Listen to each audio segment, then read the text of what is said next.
Bonjour à tous, c'est Elérina, médium.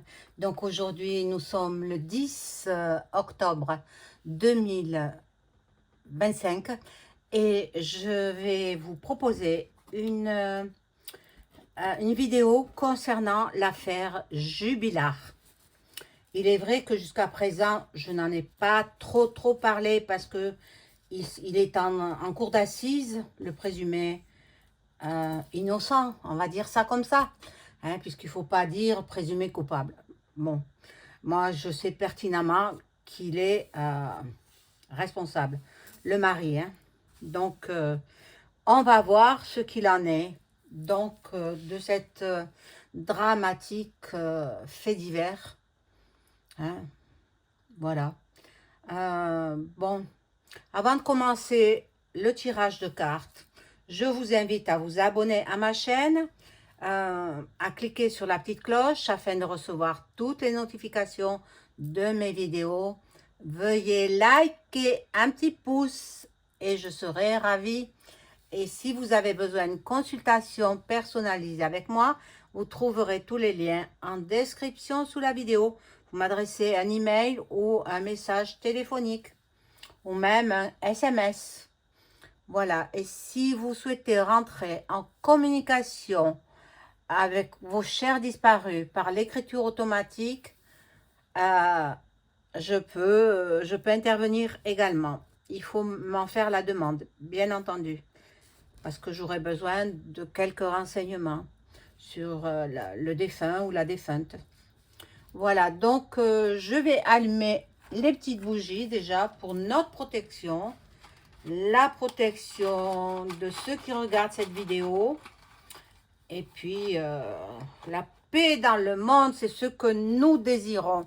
Bon, j'ai vu passer qu'il y avait un cessez-le-feu dans le pays de l'Israël et Gaza. Donc, je suis ravie, je suis contente. Je sauterai de joie, presque, parce que, bon, moi, je n'aime pas les guerres. Les guerres, ça fait des morts et bon, c'est vraiment dommage. C'est vraiment dommage. Et je suis contre les guerres. Je suis pour la paix dans le monde. Donc, on va allumer la bougie de Notre-Dame de Lourdes. Voilà, pour qu'elle prie. Elle va prier pour le monde entier. Et puis Saint-Joseph, avec l'enfant Jésus dans ses bras. Saint-Joseph, voilà, avec le bébé. Le bébé Jésus, quand il était tout petit. Hein, voilà.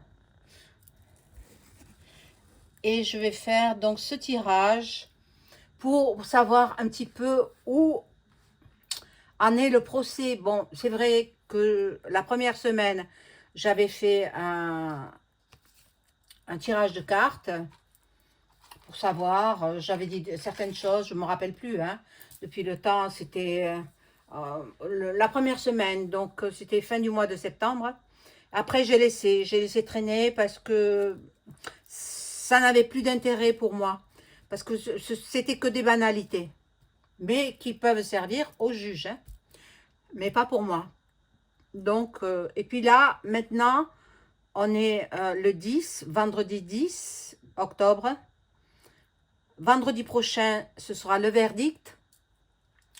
Et on va voir quand même aujourd'hui s'il est coupable ou s'il est innocent. Et bon, et où est le corps? Où est le corps de Delphine? Voilà, donc ben je vais tenter de le découvrir. Je ne suis pas sûre d'y arriver, mais bon, je vais rentrer en communication par l'écriture automatique avec Delphine. Je le ferai en privé. Et je mettrai la vidéo après le verdict. Parce que sinon, non, je ne veux pas qu'on sache ce qu'elle m'aura dit par voie médiumnique. Hein. Voilà, vous savez que le médium communique avec les défunts. Hein. Voilà, donc, bon. Allez, je fais teinter le bol tibétain pour équilibrer les énergies chez vous et chez moi.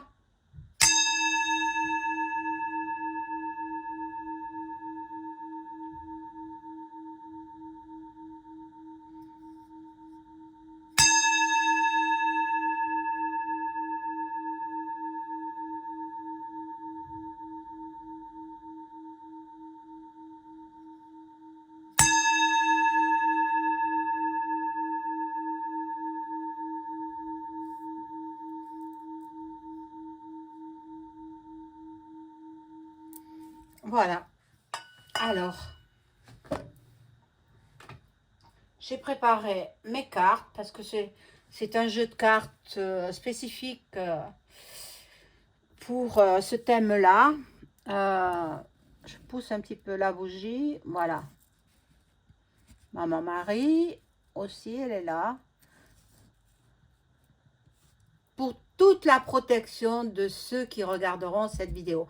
Alors, ne commencez pas à dire en début de vidéo, ah mais non, je voulais pas ça, ceci, cela. Il faut regarder la vidéo jusqu'au bout, jusqu'à la fin.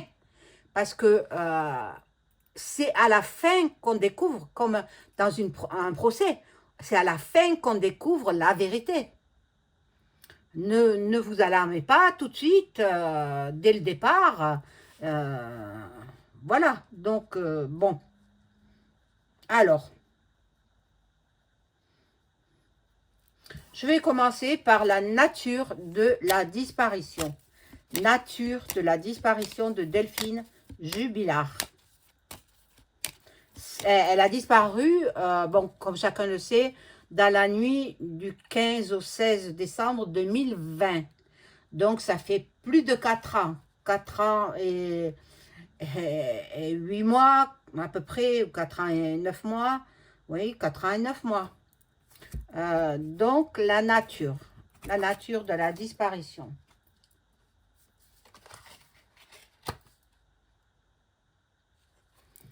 D'abord, séquestration. Oh, mon Dieu. D'abord, séquestration. Crime prémédité. Donc, le présumé innocent, il avait prémédité son crime. Et puis, une dernière carte.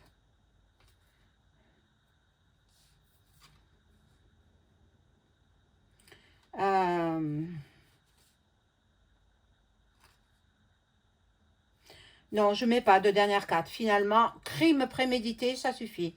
Crime prémédité, ça, tout le monde le sait. Hein? Tout le monde le sait qu'il avait prémédité son crime. Bon, nous avons les preuves. Quelles sont les preuves?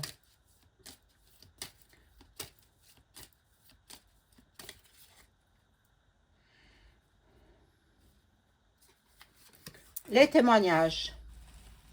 Les témoins qui sont passés à la barre, hein, à la barre du tribunal d'Albi. Bon. L'aveu. Ah, alors, le procès n'est pas fini. Hein. Il est possible qu'il passe aux aveux.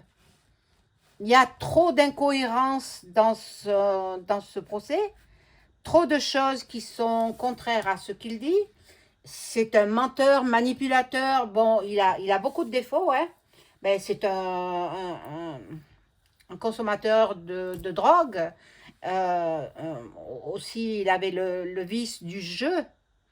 C'est un vice, le jeu. On ne s'en sort pas, il en a besoin. Sinon, il se sentait mal.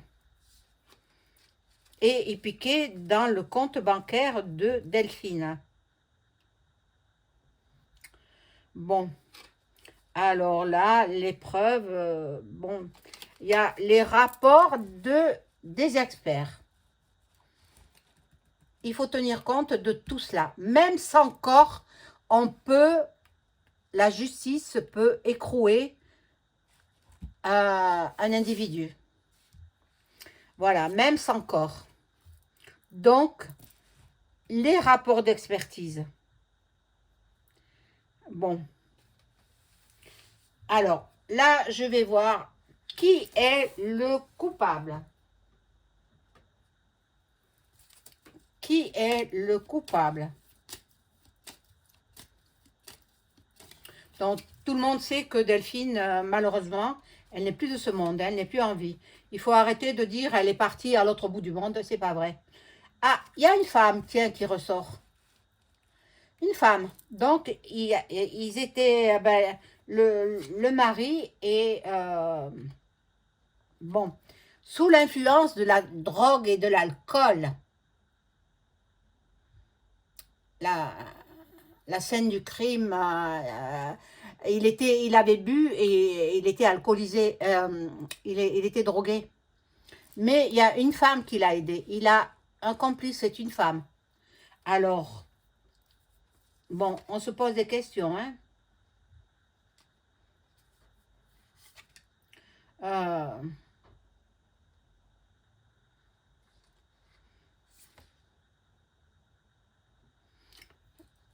Je ne sais pas si je mets une autre carte ou pas. Parce que... Et un homme. Donc, c'est lui et avec une femme. Probablement une de ses maîtresses. Il avait comme maîtresse une femme qui est passée à la barre hier et qu'il a innocenté, alors qu'elle le rendait coupable au départ. Son prénom commence par S. S, comme la sève. Bon. Alors, on va voir la psyché du coupable. La psyché du coupable.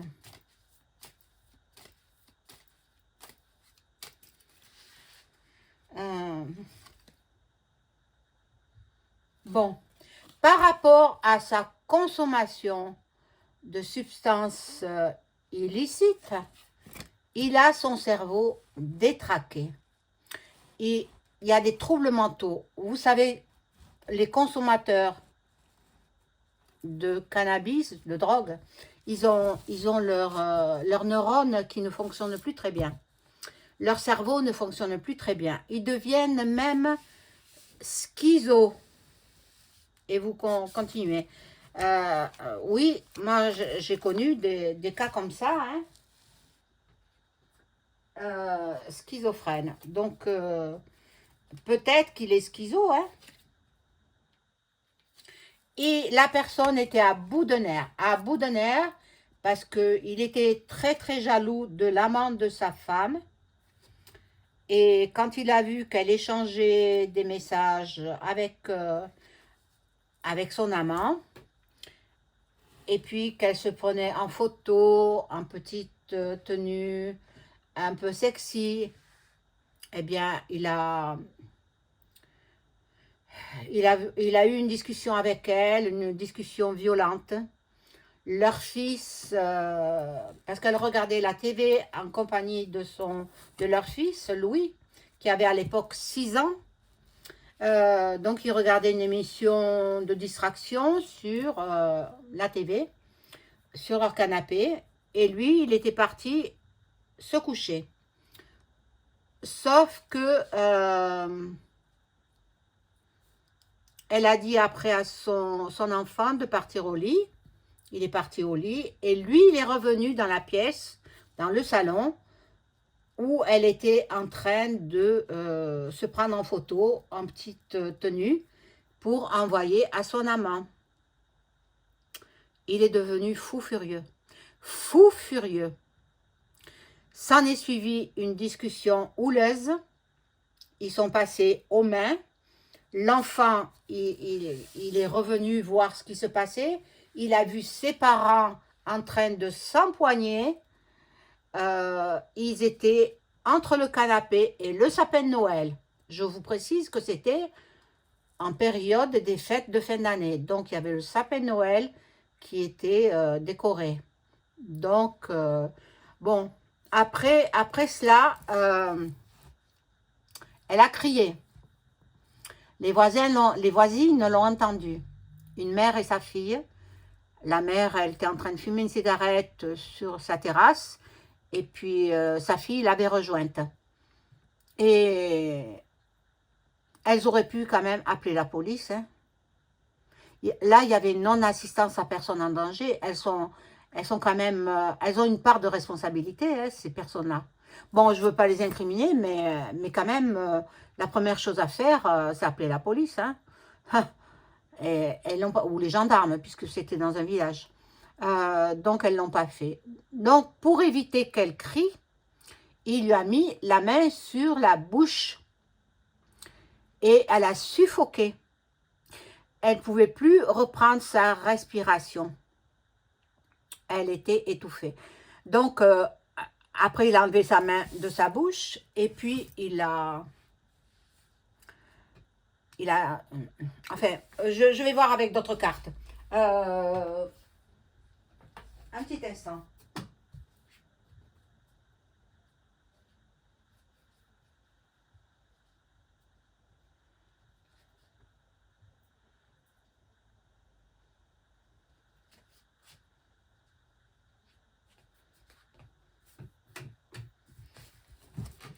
C'est terrible. Là, actuellement, il est en train d'être charcuté par les juges. Hein. On va voir le mobile. Hein. Je ne sais pas si je l'ai fait. Bon, tant pis, hein, je le referai. Mais je crois qu'il était hyper jaloux. Hein.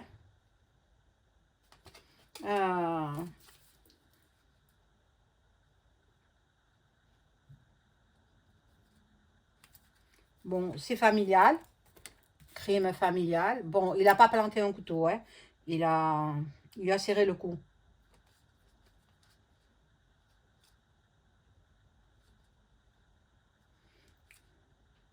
Bon, c'est tout ce que je perçois. Là, c'est crime familial. Bon, on va voir qui sont les témoins. Qui sont les témoins de ce drame?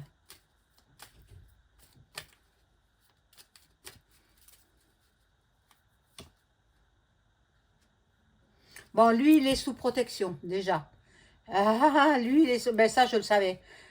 C'est la Popo, Lily, c'est ceux qui le protègent.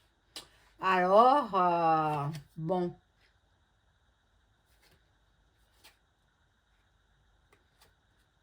Les témoins, c'est ceux qui ont entendu crier Delphine. Et ensuite...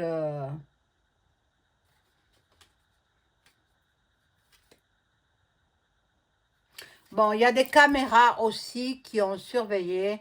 Bon, ce sont plutôt les antennes,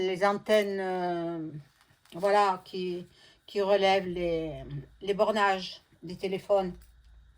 Mais bon, moi je mets hors de cause l'amant. Hein. L'amant était tranquillement chez lui. Et quel intérêt aurait-il eu à vouloir l'éliminer? Aucun, rien. Tandis que le mari, il voyait la poule aux odeurs s'en aller, puisqu'elle avait demandé le divorce. Voilà. Alors, pour la petite histoire, moi j'ai suivi un petit peu quand même, hein, sa mère a comparu à la barre, hier ou avant-hier, je ne sais pas, sa propre mère, et elle a dit exactement le lendemain ce qui s'était passé, parce que le lendemain, il avait besoin de se confier. Il avait besoin de se confier, et donc il était mal, et il appelle sa mère, et il lui dit de monter de suite. Donc je présume qu'elle était plutôt plus bas qu'Albi, donc lui il est plus haut qu'Albi, Cagnac-les-Mines c'est plus haut, il me semble, hein. Et donc elle est arrivée chez lui vers 9 h, et il lui raconte. Il lui raconte ce qu'il a fait. Et la dame, à la barre, elle a raconté exactement, mot à mot, ce qu'il a dit le jour de la disparition de Delphine. Donc, tout l'accable. Alors, même si on ne retrouve pas de corps, on peut le retrouver dans 20 ans, le corps, hein? Comme on peut le retrouver assez rapidement. Mais même s'il y a trop d'indices qui laissent présager que le seul et unique coupable, c'est, enfin, il y en a deux, puisqu'il a une complice. La complice, c'est sa maîtresse dont le prénom commence par S, S de Sèvres. Hein? Donc, bon, ces deux-là, il faudrait qu'ils retournent dans leur geôle, hein, dans leur geôle, même la fille, hein, même si elle a des enfants à charge, eh bien, ils seront placés, tant pis. Il faut pas tremper dans ces histoires, hein, de crimes, c'est incroyable, hein, incroyable. Alors que s'il avait fait des aveux, euh, eh bien, il aurait écopé une peine de prison, moindre, puisqu'il aurait dit que c'était familial, il ne supportait pas le divorce. En fait, ce qu'il ne supportait pas, bon, il était jaloux, mais lui, il a trompé en même temps. Donc, il n'aimait pas tant que ça, hein, puisqu'il a trompé avec d'autres femmes. Et puis, il y a eu une autre personne qui a témoigné en prison. Il lui a fait des révélations où se trouvait le corps, mais il n'a pas dit exactement où se trouvait le corps. Parce que moi, j'ai donné par le passé des indications où se trouve le corps de Delphine, puisqu'elle me l'a dit en communication avec les défunts, voilà, médiumnique. Donc, elle m'a dit où elle était exactement. Donc, c'est vrai que c'est pas mon rôle, moi, d'aller la chercher, parce que, parce que je suis une femme et parce que c'est pas mon travail, quoi. Ce sont les gendarmes qui doivent aller, hein, qui doivent faire la demande d'ouvrir un caveau, parce qu'elle est dans un caveau, hein, il ne faut pas se leurrer. Elle est recouverte de chaux. Bon, alors, la finalité de l'histoire. Actuellement, il est entendu par les juges qui lui posent des questions. Elles sont au nombre de 3. Ce sont 3 dames juges. Il y a la présidente du tribunal qui est la magistrate, voilà. Plus 2 autres juges qui sont des féminines. Ensuite, il y a 6 jurés. Normalement, ils sont au nombre de 8. Moi, je le sais parce que j'ai eu des contacts avec une juge qui était mon amie, une amie IE, hein, il n'y avait que de l'amitié. Et puis, elle me disait exactement, comme moi je m'intéresse à tout, elle m'a raconté que les jurés étaient au nombre de 8, et là, ils sont au nombre de 6. Peut-être il y a eu 2 défections, c'est possible, hein, parce que tout le monde n'est pas apte à devenir juré, hein. De cour d'assises, surtout, il y en a qui ne veulent pas. Alors, ils se font faire des certificats médicaux comme quoi ils ne peuvent pas s'y rendre parce qu'ils sont malades ou autre. Voilà, donc on va voir la finalité de cette histoire. La finalité.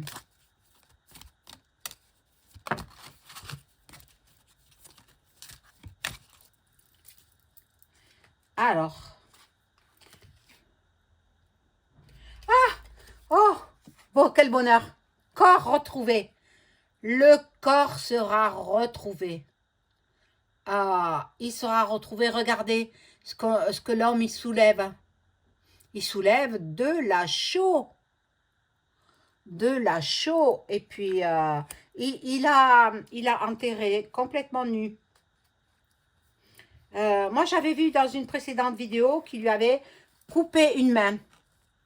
Il a coupé un membre parce qu'elle devait avoir des bijoux sur sa main et il lui a coupé sa main. Bon. Le coupable, bon, donc le mari, il va tenter de s'enfuir. Oh là là.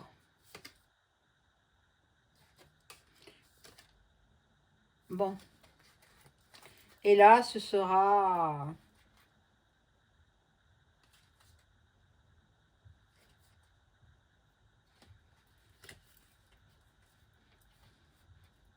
Bon, il y aura encore des enquêtes, une enquête en cours, hein.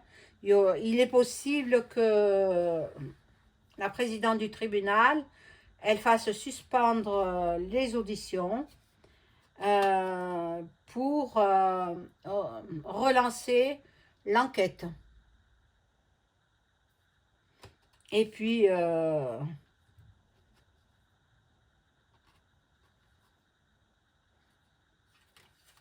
Voilà, ben le coupable, on sait qui c'est le mari, et puis c'est tout, hein. On va pas revenir là-dessus. C'est le mari, et bon, est-ce qu'il va passer aux aveux? Tiens, je vais prendre euh, le Béline pour ça. Est-ce que le mari de Delphine va-t-il passer aux aveux? Va-t-il craquer et passer aux aveux? Heureusement qu'il a 2 avocats pour le soutenir, sinon il aurait craqué, hein. Est-ce qu'il va passer aux aveux?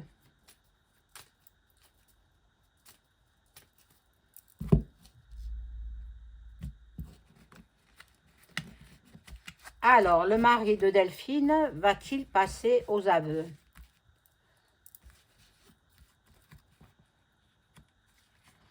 Oui, il s'était confié aussi à son co-détenu et lui avait, lui avait demandé de déplacer le corps de Delphine vers la main.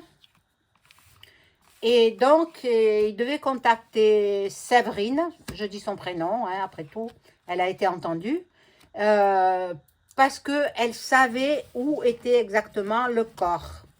Donc, ce co-détenu, il a contacté 4 fois Séverine.